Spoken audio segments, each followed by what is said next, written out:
नमस्ते साथीहरू, आज म तपाईलाई मानसिक रूपमा बलियो र भावनात्मक रूपमा समझदार महिला कसरी बन्ने। साथीहरू, चाणक्यले एउटा निकै खतरनाक कुरा भन्नुभएको थियो, जसलाई आफ्नो शक्तिको अन्दाज हुँदैन। संसारले सबैभन्दा बढी उसैको फाइदा उठाउँछ र आज यो कुरा सबैभन्दा बढी महिलाहरूमा लागू हुन्छ, किनभने समाजले महिलाहरूलाई बलियो भन्दा बढी शान्त रहन सिकाउँछ। उनीहरूलाई बाल्यकालदेखि नै सिकाइन्छ कि धेरै नबोल, सबैलाई खुसी राख, घर बचाएर राख र आफ्ना भावनाहरूलाई दबाएर राख। बिस्तारै बिस्तारै धेरै महिलाहरू यति धेरै सम्झौता गर्न थाल्छन् कि उनीहरूले आफ्नो पहिचान नै गुमाउँछन्। तर आजको यो सन्देश कुनै असल महिला बन्ने बारेमा होइन। यो त ती महिलाहरूका लागि हो जसले भावनात्मक रूपमा प्रयोग हुन बन्द गर्न चाहन्छन्, जसले मानिसहरूको मनोविज्ञान बुझ्न चाहन्छन् र जो नचिचाइकन शक्तिशाली बन्न चाहन्छन्। आजको संसार मनले होइन दिमागले चल्छ। यहाँ सबैभन्दा बढी त्यही महिला टुर्छिन् जो हर कोही माथि चाँडै विश्वास गर्छिन्, जसले हरेक पटक आफ्नो बलिदान दिन्छन् र जो मानिसहरूलाई पनि नाइ भन्न डराउँछिन्। यहाँ त्यस्ता 7 तरिकाहरू छन् जसले कुनै पनि महिलाहरूलाई मानसिक रूपमा बलियो, भावनात्मक रूपमा स्मार्ट र सामाजिक रूपमा कसैले छुन नसक्ने बनाउन सक्छन्। 1. समझदार महिलाले आफ्नो कमजोरी संसारलाई देखाउँदिनन्। आजभोलि मानिसहरूलाई लाग्छ कि हरेक कुरा खुलेर भन्नु नै इमान्दारिता हो। दुःख छ भने सबैलाई भनिदिने, सम्बन्धको समस्या सामाजिक सञ्जालमा हालिदिने वा कसैले चित्त दुखायो भने हरेक साथीको अगाडि रुने। तर वास्तविक संसार यति सोझो छैन है। यहाँ सुन्ने हरेक मानिस तपाईको आफ्नो हुँदैन। केही मानिसहरू तपाईको कमजोरी मात्र थाहा पाउन चाहन्छन् ताकि भविष्यमा त्यही कुरा तपाईको विरुद्धमा प्रयोग गर्न सकियोस्। चाणक्य भन्नुहुन्छ, आफ्ना रहस्यहरू कसैसँग पनि साझा नगर्नुहोस्, किनभने जसलाई तपाईको भावनात्मक कमजोरी थाहा हुन्छ उसले तपाईलाई जुनसुकै बेला मानसिक चोट पुर्याउन सक्छ। स्मार्ट महिलाले हर कोहीलाई आफ्नो भावनामा पहुँच दिँदैनन्। उनी पहिले निहाल्छिन्, मानिसको निरन्तरता हेर्छिन् र हतारमा नजिकिदिनन्। 2.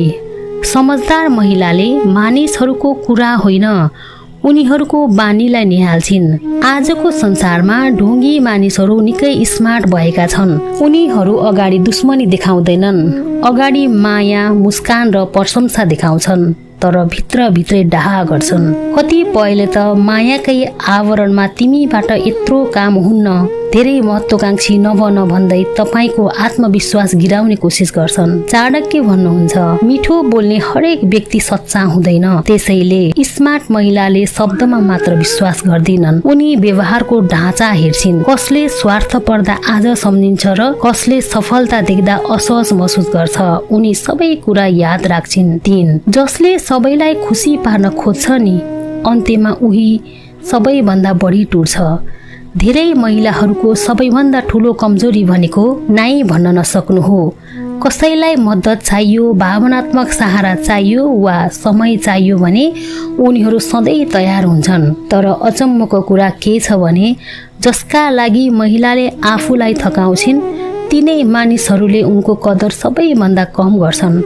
जब उनी आफै मानसिक रूपमा थाक्छिन् तब कसैले तिमी ठिक छौ भनेर समेत सोध्दैनन्।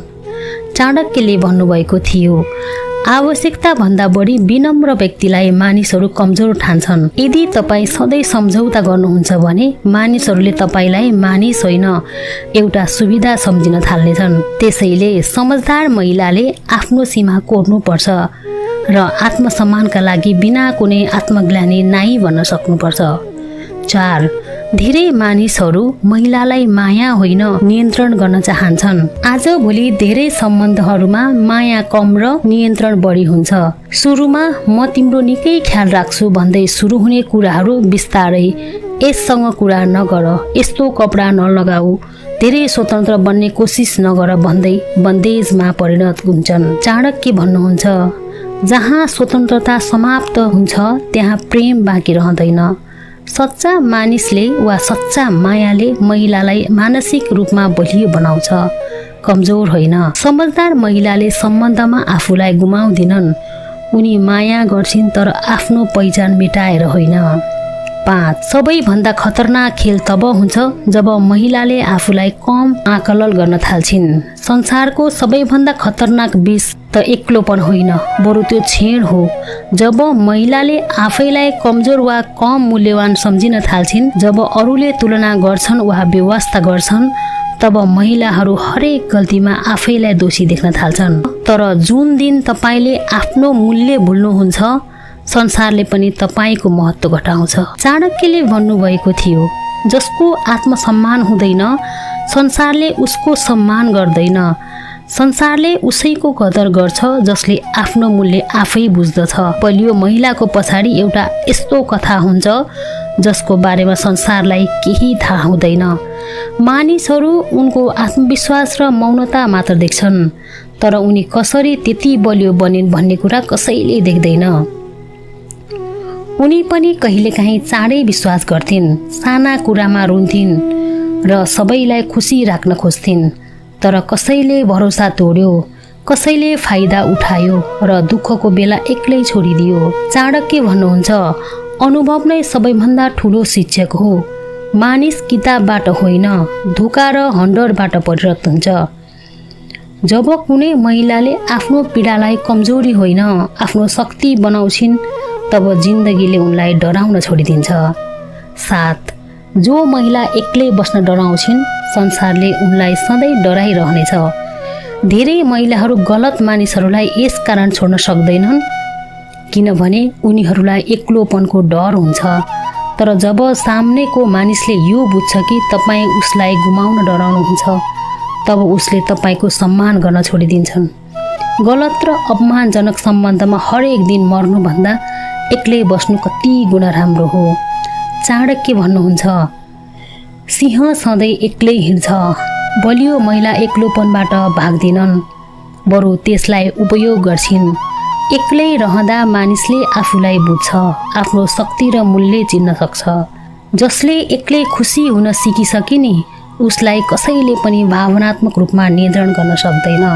यस सन्देशको उद्देश्य महिलाहरूलाई कठोर वा क्षुद्र बनाउनु होइन, बल्कि यति बलियो बनाउनु हो कि कसैले उनीहरूको अचम्मको शालीनता र दयालुपनको फाइदा उठाउन नसकोस्।